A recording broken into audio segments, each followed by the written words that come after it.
जब कभी इंसान सुनता है ना कि कैंसर हो गया, तो उसे लगता है बस मैं मरने लगा। तरह के जिस्म के किसी भी अज़ू का कैंसर हो सकता है, दिमाग से लेके पाँव की तली तक, जिल्द का किसी भी हिस्से का हो सकता है। कीमोथेरेपी के साइड इफ़ेक्ट्स बाकी अद्वियात से ज़्यादा होते हैं।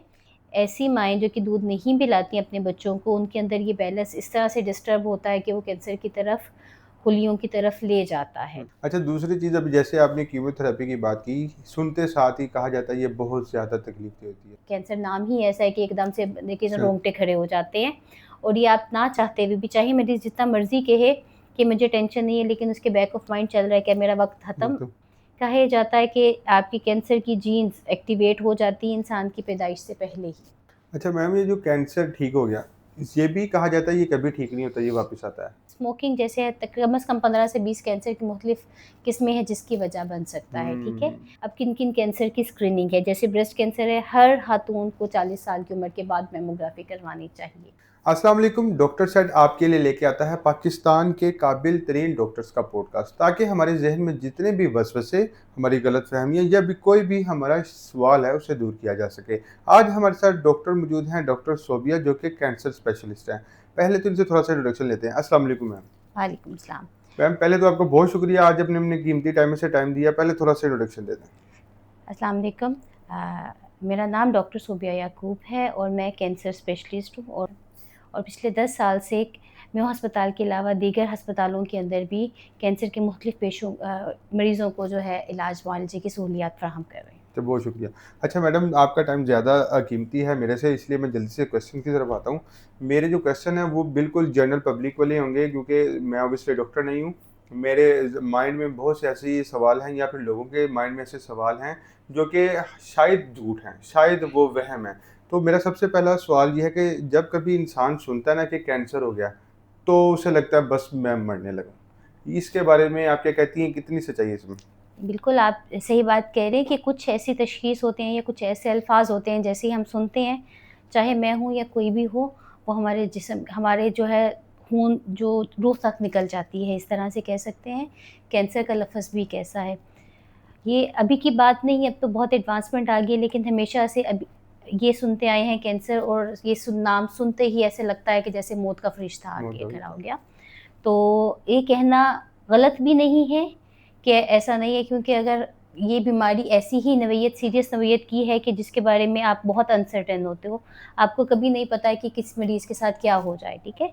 तो ये फैक्ट एक तरफ, और इसको इसलिए भी हम कहते हैं कि मरीज़ इतना डरता रहे या इसका डरना इससे ज़रूरी भी है, क्योंकि अगर अगर इसको हम ईज़ी लेते हैं और इसका टाइम पे इलाज नहीं कराते तो खुदा ना खास्ता ये जानलेवा हो सकता है, ठीक है? तो हर बीमारी ख़तरनाक है, लेकिन कैंसर का मर्ज़ क्योंकि इसका लफ़्ज़ ऐसा है। लेकिन यहाँ पे मैं ये ज़रूर कहना चाहूँगी कि अब बहुत सारी एडवांसमेंट आ चुकी हैं और अब इसका शाफ़ी इलाज भी मुमकिन है।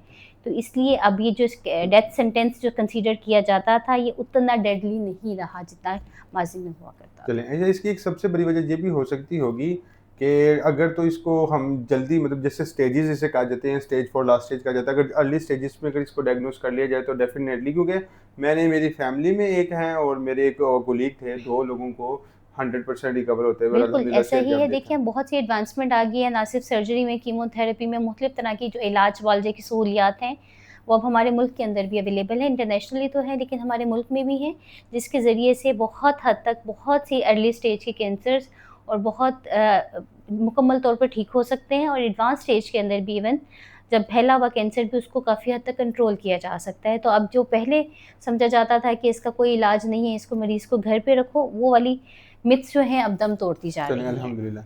अच्छा, दूसरी चीज़, अभी जैसे आपने कीमोथेरेपी की बात की, सुनते साथ ही कहा जाता है ये बहुत ज़्यादा तकलीफ़ दे होती है।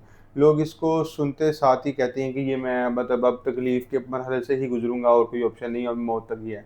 इसके बारे में बताएँ, क्या इसमें कोई एडवांसमेंट आई है कीमोथेरेपी से कोई ऊपर की चीज़, या कीमोथेरेपी पेनलेस कोई ऐसा तरीका है? देखिए, कीमो पहले तो मैं बात बता दूँ कीमोथेरेपी क्या होती है। इसमें इंजेक्शंस होते हैं जो कि कैंसर के हुलियों को मारते हैं, उसको ड्रिप के ज़रिए से, मरीज़ की वेन के ज़रिए से या फिर कभी जल्द के ज़रिए से जिस्म में डाला जाता है, ठीक है? अगर जहाँ तक बात आप करें कि दर्द की, कीमोथेरेपी तकलीफ़देह नहीं है, इससे ऐसा नहीं है कि इंजेक्शन की तरह दर्द होती है या कोई सुइयाँ चुभती हैं, ऐसा कुछ नहीं है, ये एक मिसकंसेप्शन है। हाँ, कीमोथेरेपी क्योंकि एक सख्त दवा है, जब जिस्म के अंदर जाती है, जिस्म के अंदर हुलियों की तोड़-फोड़ का अमल शुरू हो जाता है। जहाँ पे ये कैंसर के हुलियों को मारती है, वहाँ पे नॉर्मल हुलिये जिस्म के, उनको भी तोड़-फोड़ देती है, जिसकी वजह से इसके साइड इफ़ेक्ट्स आते हैं।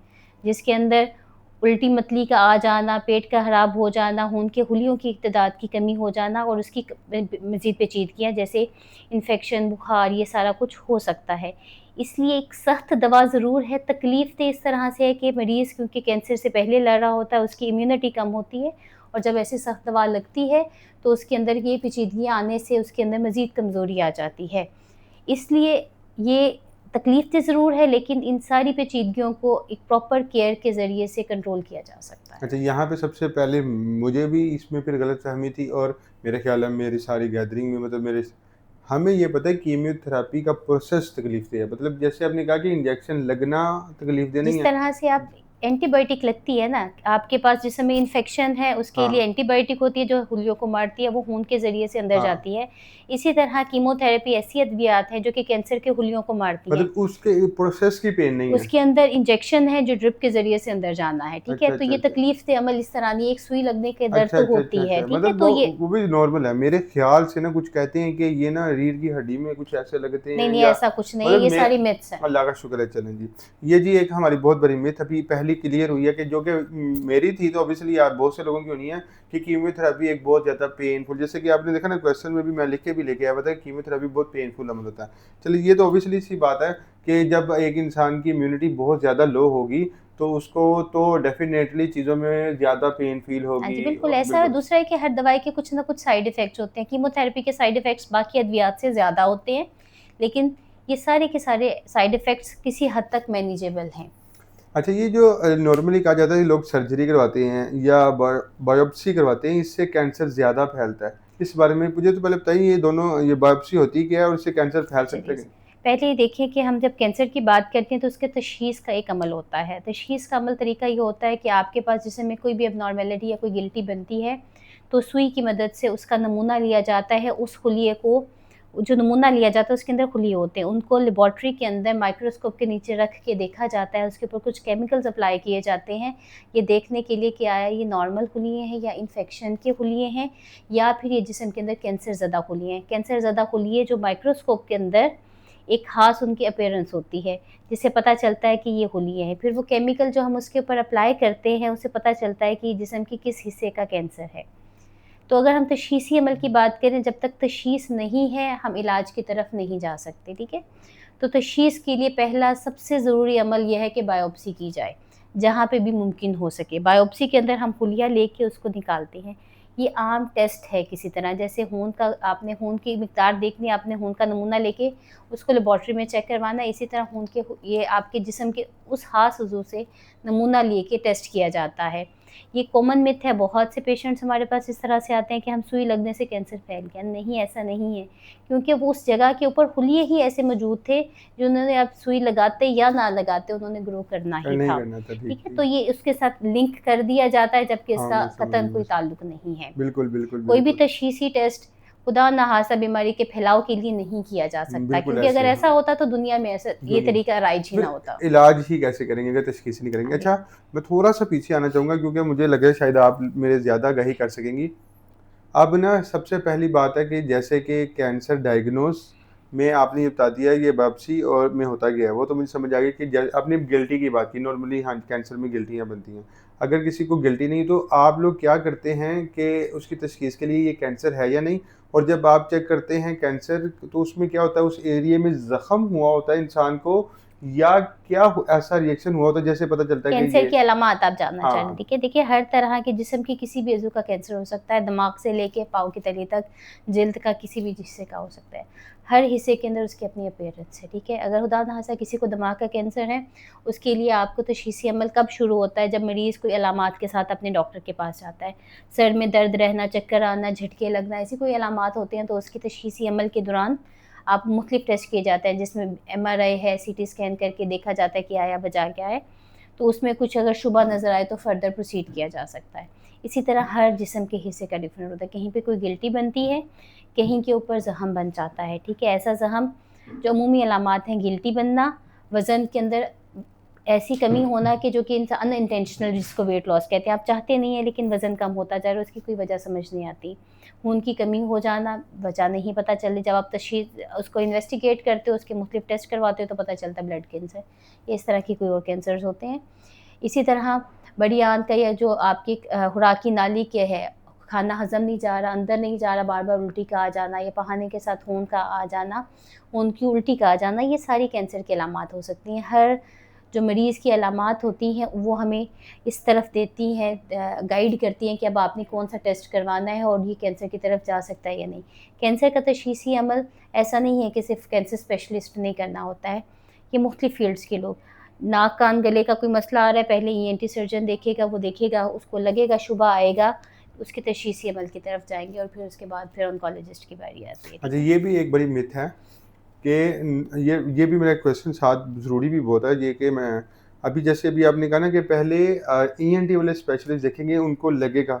मैंने बहुत से ऐसे भी सुना है कि क्या होता है कि वो डॉक्टर को ही नहीं पता चलता, वो तशख़ीस इवन स्पेशलिस्ट होता है, तशख़ीस नहीं कर पाता और स्टेजेस गुज़र जाती हैं। देखिए, ये चीज़ ऐसी है कि आप किस डॉक्टर के पास प्रेज़ेंट कर रहे हैं और मरीज़ कितना अपने एक ही जगह पे, हमारे यहाँ होता ये है कि मरीज़ किसी एक जगह पे टिकता नहीं है, एक दफ़ा एक डॉक्टर के पास गया, दूसरी दफ़ा दूसरे डॉक्टर के पास गया। अब एक ही डॉक्टर, एक ही फ़िज़िशियन अपने जीपी के पास ही, जनरल फ़िज़िशियन के पास ही आप टिक के अगर इलाज कराओ, वो इलामात परसिस्ट करती है। मेरे पास अगर आज कोई मरीज़ आया है, मैं उसको कहूँगी अच्छा ठीक है, नज़ला ज़ुकाम के साथ, तो मैं उसको कैंसर नहीं कंसीडर करूँगी, कैंसर डाउन द लिस्ट आएगा, ठीक है? फिर आपने उसको फ़ॉलो अप करना है, कितने अरसे से अलामात आ रही हैं, कितना इसके साथ एसोसिएटेड क्या है, कि ख़ानदान में कोई ऐसी हिस्ट्री है कैंसर की या कोई ऐसी बीमारियों की हिस्ट्री है जो कि इसकी तरफ लेके जा सकती हैं, तो ये सारी इंटरलिंक्ड है। इसकी भी वजह एक ये भी आप बिल्कुल ठीक कह रही हैं, मैं आपको समझ गया हूँ। अगर मैं अपनी ही फैमिली में बात करूँ, तो अगर 2 दफ़ा के बाद अगर आपको फ़र्क नहीं पड़ रहा है, तो आप डॉक्टर बदल देते हो। तो 2 से 3 दफ़ा तो डॉक्टर को भी डायग्नोज़ करने में सम टाइम लग ही जाते हैं कि अगर इंसान को इतनी बड़ी क्रिटिक, क्योंकि देखिए, कोई भी डॉक्टर पहले दिन तुम किसी को कैंसर तो नहीं ना कह नहीं सकता। बिल्कुल, कैंसर जो है वो हुँ। एक दिन का डायग्नोसिस नहीं है, ये बीमारी है जो कि कई सालों के अंदर तक अंदर जिस्म में चल रही होती है और उसके बाद फिर जाके तशख़ीस होती है। इसको हम क्रोनिक डिसीज़ेज़ कहते हैं। अच्छा, मुझे ये बताइए जो रेडिएशन थेरेपी होती है, ये क्या बॉडी को परमानेंटली डैमेज करती है? नहीं, देखिए रेडिएशन थेरेपी के अंदर मुख्तलिफ़ तरह की, आप क्यों किस इंडिकेशन में कर रहे हो, तो ये इसकी इंडिकेशन होती है कि कौन-सी टाइप के कैंसर में और आप किस स्टेज के ऊपर लगा रहे हो। रेडिएशन थेरेपी पहले ज़माने में जो मशीनें हुआ करती थी उसमें कुछ जिस हिस्से को आपने टारगेट करना होता था उसके इर्द-गिर्द के अज़ा को भी कुछ हद तक मुतासिर करती थी। लेकिन अब एडवांसमेंट्स आ गई हैं, अब जहाँ पे ज़रूरत है वहाँ पे ही जाके टारगेट करती है और वहाँ जाके कैंसर की हुलियों को मारती है, हुँ। ठीक है? इब्तिदाई स्टेजेस के अगर कैंसर हो तो इसमें ये उसको क्योर की तरफ लेके जाती है, उसका शाफ़ी इलाज होता है कुछ कैंसर्स के अंदर। लेकिन कुछ ऐसी भी कंडीशंस आती हैं जब मरीज़ के जिस्म के अंदर कैंसर फैल चुका है, जैसे बहुत ज़्यादा हड्डियों के अंदर दर्द, तकलीफ़ इस तरह से आ जाती है, तो उसमें पैलिएशन के तौर पर उसके सिम्प्टोमेटिक इम्प्रूवमेंट के लिए आप वहाँ पे उस हिस्से के ऊपर शुआएँ लगाते हैं ताकि वहाँ पे जो है बर्डन कम हो सके कैंसर का और वहाँ पे मरीज़ को अलामतों में बेहतरी आ सके। चलें। अच्छा, नेक्स्ट क्वेश्चन की तरफ आता हूँ मैं। ये जो अब ऑब्वियसली जैसे कीमो की बात की जाती है जब भी कैंसर, तो क्या कीमो ही लास्ट इसकी ऑप्शन होती है या इससे एडवांसमेंट भी हो चुकी है, इससे देखिए, बेहतर इलाज भी आ चुके हैं? कीमोथेरेपी एक कन्वेंशनल तरीका है जो कि सदियों से राइज है और इसके ऊपर आप चलते आ रहे हैं, मुख्तलिफ़ इसकी किस्में हैं, उसकी मुख्तलिफ़ क्लासेस हैं।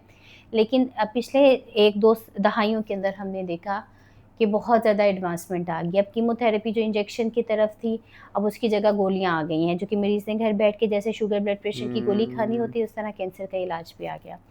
फिर तहकीक बढ़ती गई, अब हमारे पास इम्यूनोथेरेपी आ गई। इम्यूनोथेरेपी इंजेक्शंस ही होते हैं लेकिन वो करते क्या हैं? वो कैंसर की हुलियों को नहीं मारते। वो हमारे जिस्म के मुदाफ़ती निज़ाम को ही इतना बूस्ट कर देते हैं कि वो खुद जाके अटैक करें और कैंसर की हुलियों को मार दें। माशाल्लाह। ठीक है? तो ये पहले कीमोथेरेपी से एडवांसमेंट हो के अब हमारे पास इम्यूनोथेरेपी है, हमारे पास टायरोसिन काइनेज इन्हिबिटर्स हैं, खाने वाली अद्वियात आ गई हैं, जो कि मरीज़ को आने-जाने की तंगी होती थी। पहले 48 घंटे की, 24 घंटे की लंबी-लंबी ड्रिप्स लगा करती थी, अब उसका दुरानियाँ कम हो गया। तो ये सारी चीज़ें जो है अब आहिस्ता-आहिस्ता बदलती जा रही हैं। नो डाउट कि ये अद्वियात और ये तरीका इलाज अभी महँगा है कीमोथेरेपी के मुकाबले में, लेकिन इसके साइड इफ़ेक्ट्स बहुत कम हैं। जैसे मैं इम्यूनोथेरेपी की या आपको टारगेटेड टैबलेट्स की बात कर रही हूँ, ये मरीज़ खाता है और बिल्कुल अपनी नॉर्मल ज़िंदगी गुज़ारता है, बाल उतरना और इस तरह की जो दीगर पेचीदगियाँ कीमोथेरेपी से देखी जाती हैं, वो इसके साथ नहीं देखी जाती। चलिए, अच्छी बात है। ऑब्वियसली आज एडवांस चीज़ें आई हैं, आहिस्ता-आहिस्ता ये थोड़ी-सी नॉर्मल के लोगों के बजट में भी आ जाएंगी, आ बजट जाएँगी। फ्रेंडली। जब पाकिस्तान में मतलब आपके मुल्क में आ जाती है, रजिस्टर्ड हो जाती है तो ऑटोमेटिकली हर किसी तक रसाई आ जाती है। अच्छा, अगर वैसे अल्लाह करे जी सबको, अगर खुदा ना खास्ता किसी को पहले तो हो ही ना कैंसर, अगर हो भी जाए तो अर्ली स्टेज में ही पकड़ा जाए। अगर अर्ली स्टेज पे कौन सी स्टेज आप जिसको रिकमेंड करेंगे कि इस स्टेज पे अगर पहली दूसरी में अगर पेशेंट आ जाए तो प्रेजेंट कर जाए तो ये 80% 90% चांस होते हैं इसकी देखिए ये रिकवरी है, के। अगेन मैं ये कहूँगी हर कैंसर की टाइप डिफरेंट है, उसकी तशख़ीस के अकॉर्डिंगली जिस्म का हर अज़ू और वहाँ का कैंसर डिफरेंट तरह से बिहेव करता है। अर्ली स्टेज पे कहीं पे भी आ जाता है तो यूजुअली ये क्योर की तरफ चले जाते हैं। स्टेज 1-2 के अंदर अमूमी तौर पर हमने देखा है कि 90-95% मरीज़ ठीक हो जाते हैं। लेकिन माशाल्लाह। जैसे-जैसे एडवांसमेंट आती जा ब बढ़ते जाता है, अब अ, स्टेज बढ़ती जाती है, उसी तरह से उसका क्योर रेट्स कम होते जाते हैं। अच्छा, मुझे ये बताएं कि सबसे ज़्यादा जो कैंसर किस उज़ू का, मतलब किस ऑर्गन का सबसे ज़्यादा आता है? पाकिस्तान में अगर हम बात करें तो और ओवरऑल भी अगर हम बात करें तो फीमेल्स के अंदर सबसे कॉमन ब्रेस्ट कैंसर है, जिसकी अवेयरनेस भी अब तो पाकिस्तान हमारे मुल्क के अंदर भी बहुत तेज़ी से हो रही है। ब्रेस्ट कैंसर और मेल्स के अंदर आपकी बड़ी आंत का कैंसर और लंग्स का कैंसर ये, अच्छा। और प्रोस्टेट। अच्छा। प्रोस्टेट सबसे कॉमन है मेल्स के अंदर, अच्छा, बड़ी उम्र के मर्दों में। 2 क्वेश्चन दोबारा पूछना चाहूँगा। औरतों में जो ब्रेस्ट कैंसर, ये मिथ है या सच है? मुझे नहीं पता, जो माएँ दूध नहीं पिलाती बच्चों को उनको ज़्यादा होता है। ये सच है या मिथ है? ये सच है, सच है। ठीक है? देखिए आपकी ये ये थोड़ा आप ब्रेस्ट ज़्यादा कैंसर, डिटेल में कहेंगे इस बात को ना? ये सच है क्योंकि ब्रेस्ट कैंसर के हम रिस्क फैक्टर्स की बात करें तो ये हमारे हार्मोन्स के ऊपर डिपेंड करता है। हमारे जिस्म के अंदर कुछ हार्मोन्स होते हैं जो तौलीदी अमल के अंदर भी इस्तेमाल होते हैं, जैसे एस्ट्रोजन, प्रोजेस्टेरोन, ठीक है? यही आपके ब्रेस्ट के टिश्यू को भी अफ़ेक्ट कर रहे होते हैं।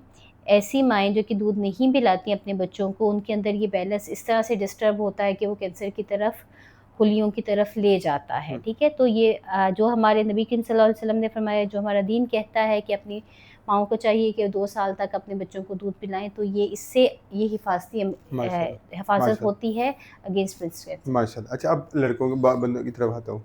मैं लास्ट टाइम एक डॉक्टर से मिला था जिन्होंने कहा था कि जो लोग ज़्यादा गोश्त खाते हैं ना, मीट, बेशक वो मछली है, बेशक वो मुर्गी है, बेशक वो किसी भी तरह का कोई गोश्त खाते हैं, तो उनको बहुत ज़्यादा चांस होते हैं, लेकिन ये आंत आंत के कैंसर के। तो देखिए, ये मिथ है, ठीक है? कैंसर की वजह ये नहीं है।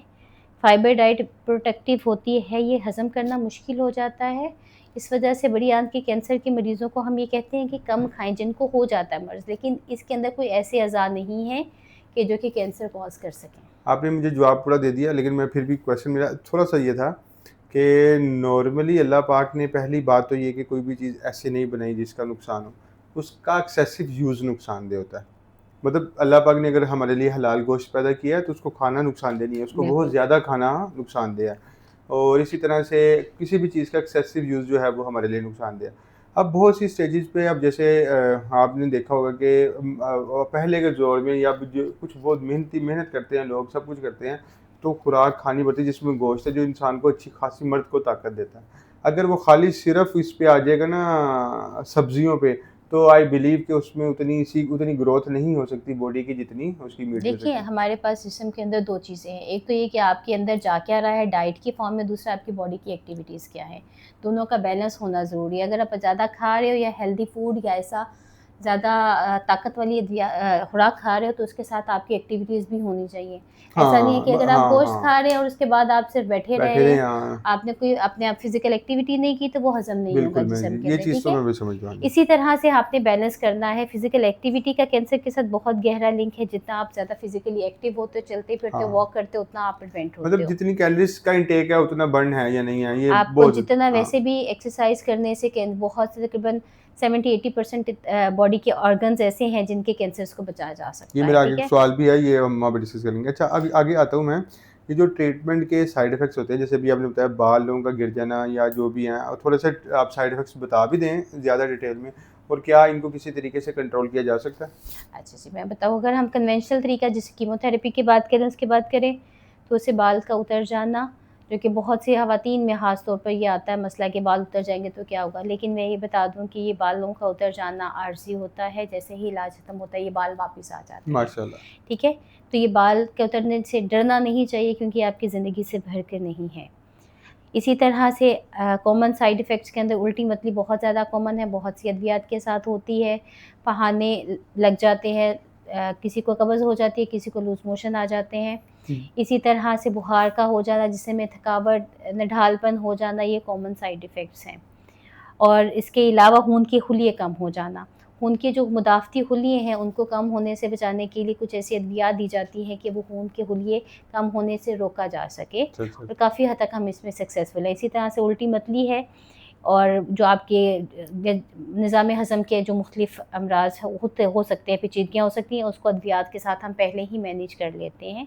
और बहुत से अगर हम प्रॉपर मेडिकेशन पहले और बाद में कुछ इस तरह से कवर करते हैं कीमोथेरेपी से, तो 80 टू 90% केसेज़ के अंदर उसको बचाया जा सकता है, और बाकी चीज़ें डाइट के साथ कवर हो अच्छा, जाती मैंने हैं। पहले भी बताया था, जब मैं एक चीज़ थोड़ी-सी ऐड करना चाहूँगा। मैं ला पहले भी जैसे आपकी डिस्कशन में बताया था कि अल्लाह पाक ने हमारी बॉडी को इस तरीके से डिज़ाइन किया है कि अगर कभी हमारे बॉडी में की चीज़ों की कमी हो जाए, जैसे प्रोटीन की, जैसे अब ये जैसे कीमो के बाद आप बता रहे हैं कि बाल गिर जाते हैं, तो अल्लाह ने डिज़ाइन ऐसे किया कि अल्लाह पाक हमारी बॉडी हमारे जो ज़रूरी ऑर्गन्स है उसको सेव करती है, और ये जो लग्ज़री ऑर्गन्स है जैसे नाख़ून हो गए या बाल हो गए, उसको पहले से गिरा देती है, ताकि हमारी बॉडी और हमारा स्ट्रक्चर जो है वो मज़बूत रहे। तो ये बालों को गिर जाना उस स्टेज पे हमारे लिए एक तरह से हमारे ऑर्गन्स को सेव कर रहा होता है। अच्छा, अब अगले सवाल की तरफ आता हूँ। मैम ये बताएँ कि क्या कैंसर जो है उसको आइसोलेट करने की ज़रूरत तो नहीं होती कैंसर के पेशेंट को? या ये जो है वो क्या कहते हैं, कॉन्टिजेंट तो नहीं होता, ये फैलता तो नहीं है? अच्छा जी, ये बहुत ज़्यादा कॉमन क्वेश्चन है, और ख़ास तौर पे हमारे जो देहात से आने वाले मरीज़ हैं, उनके अंदर मैंने ये देखा है कि बहुत कॉमन है ये, कि वो अपने मरीज़ को, जिसको कैंसर हो, जो खुदा ना ख़ास्ता जैसे छूत के अमराज़ के होते हैं ना मरीज़, हाँ जी। उसी तरह से अलग कर देते हैं, अलग-थलग उनके बर्तन अलग कर दिए, उनके सोने बैठने का तरीका अलग कर दिया, उनके तौलिया, बिस्तर सब चीज़ें अलग कर दी। देखिए, कुछ बीमारियाँ होती हैं जो एक-दूसरे से ट्रांसमिट होती हैं, जिसमें इन्फेक्शन है, जैसे कोरोना वायरस है, वो एक-दूसरे से ट्रांसमिट होता है, ऐसे मरीज़ों को अलग करना ज़रूरी होता है।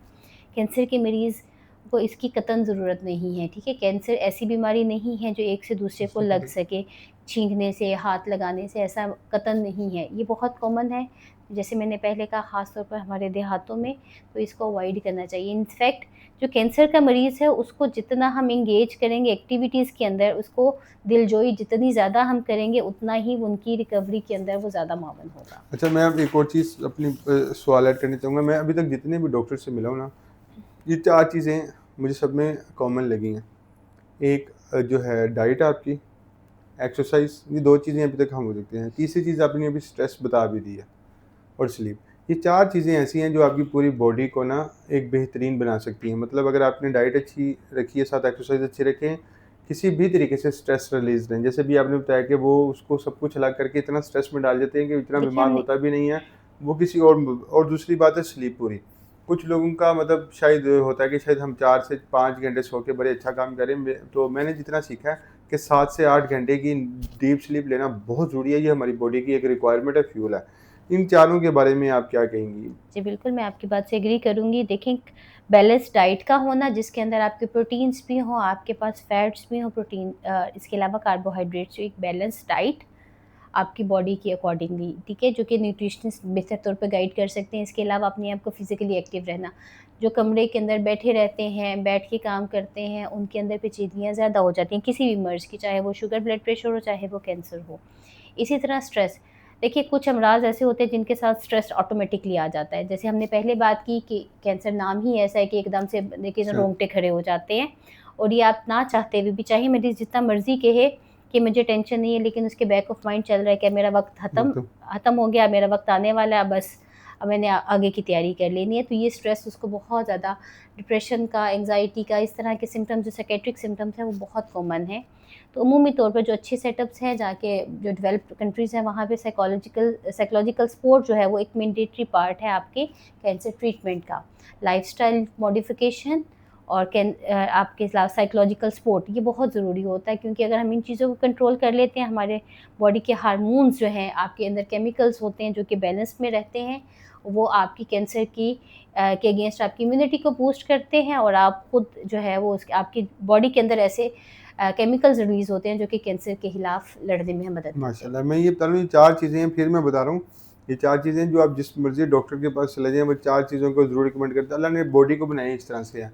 एक आपने डाइट मुनासिब लेनी है, मतलब फिर वही आपने भी बात की थी, अगर आप डाइट अच्छी खा रहे हो तो फिर एक्सरसाइज़ अच्छी होनी चाहिए, कि जितनी कैलोरीज़ ले रहे हो उतनी आप बर्न करो। उसके बाद एक अच्छी स्लीप लेना बहुत ज़रूरी है, 7 से 8 घंटे का एक अच्छा बेहतरीन जो स्लीप टाइम है वो बहुत ज़रूरी है, उसके बाद है स्ट्रेस रिलीज़ रहना। और इसमें मैं ये बताऊँगा, अगर आप अच्छी एक्सरसाइज़ करते हो तो अल्लाह की तरफ से आपका डोपामाइन रिलीज़ होता है और आप स्ट्रेस से निकलते ही निकलते हो, ये भी एक अल्लाह का निज़ाम है।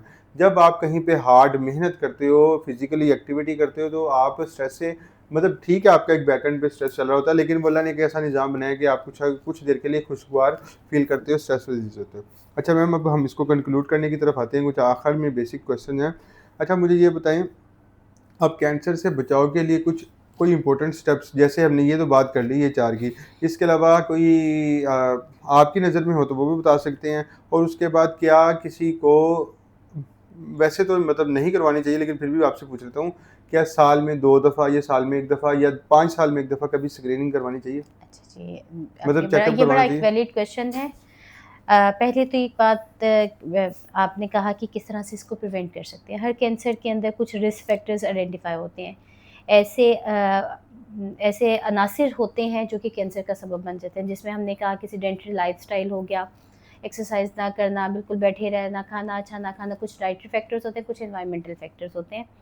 इसके अंदर जब हम अनासिर की बात करते हैं तो उस कुछ ऐसे हैं जो कि इंसान के कंट्रोल के अंदर हैं और कुछ ऐसे हैं जो कि कुदरत के कंट्रोल में हैं। जैसे अगर हम कॉमन है ब्रेस्ट कैंसर, उसकी बात करें तो उसके अंदर एक आता है एज।